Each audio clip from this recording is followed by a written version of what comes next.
السلام علیکم ناظرین، میں ہوں معروف ملک اور آپ دیکھ رہے ہیں سیاست نامہ۔ دوستو محمد اشفاق کہتے ہیں بادی النظر میں معاف کرنے والا جب تیار بیٹھا ہو اور صدائیں لگا لگا کر کہے معافی مانگ لو، ہم معاف کر دیں تو سمجھ لیں معافی ہو چکی ہے۔ عائشہ علی بھٹو کہتی ہیں میں کسی جلاؤ گراؤ کا حصہ نہیں رہی، میں نے کسی گھر کی دہلیز پار نہیں کی، ریاست کے خلاف ہرزہ سرائی نہیں کی، لیکن 9 مئی کی رات ہی 40 افراد میری چادر چار دیواری پھیلا کر مجھے اغوا کر کے لے گئے۔ بے گناہی کی جیل اور 1 سال مجھے اور میرے خاندان کو جو اذیت دی گئی، مجھ سے معافی کون مانگے گا؟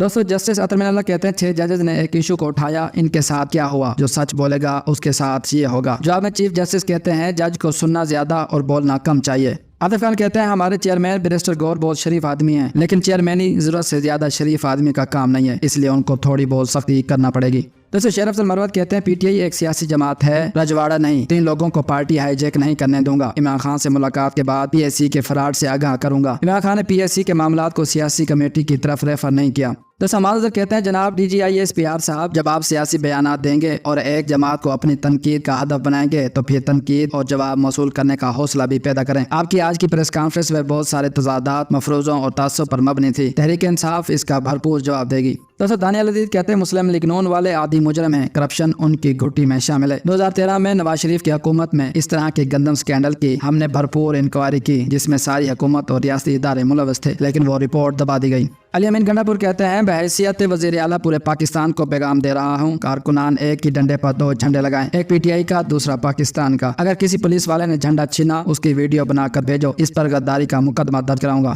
دوستو شہباز گل کہتے ہیں باجی بیچاری پر کیا غصہ کرنا، باجی کا مکل ہے، ہمارے آداب بات کرنے کی تمیز، گلاس ہاتھ میں بدتمیزی منہ پر۔ مرد عورت انٹریکشن کی بنیاد سوشل نارمز نہ ہونے کے برابر، ایک مرد عورت کو بغیر اجازت نہیں چھو سکتا، ویسے ہی ہمارے معاشرے میں عورت بھی نہیں چھوتی۔ دوستو عمران ریاض خان کہتے ہیں جس نے کپڑے بیچ کر آٹا دینا تھا وہ بھی گندم سکینڈل میں حصہ دار نکلا، کسان اپنی بد دعاؤں میں اس کردار کو بھی یاد رکھیں۔ طارق متین کہتے ہیں جو کسی فوجی عمارت تک گئے مجرم، لیکن جنہوں نے فوجی عمارت تک جا کر دوسری جماعت جوائن کر لی وہ مجرم نہیں۔ ڈی جی صاحب سوال دوسری جانب بھی بہت ہیں۔ شعیب شاہین کہتے ہیں 9 مئی کے واقعے کے 2 دن بعد آئی جی پنجاب نے پریس کانفرنس کی اور سب سے پہلا نام مراد راز کا لیا اور کہا کہ 27 شرپسندوں کے ساتھ ان کی کالیں ہیں، لیکن 2 دن بعد انہوں نے پریس کانفرنس کی اور دودھ کے دھلے ہو گئے۔ جناب صاحب ہم 2014 کے دھرنے اور اس سے منسلک تمام واقعات کی عدالتی تحقیقات کے لیے تیار ہیں، بس آپ یہ یقین دہانی کروائیں کہ تحقیقات کرنے والے ججز کے رشتہ داروں کو اغوا کیا جائے گا، نہ ان کے بیڈ رومز میں کیمرے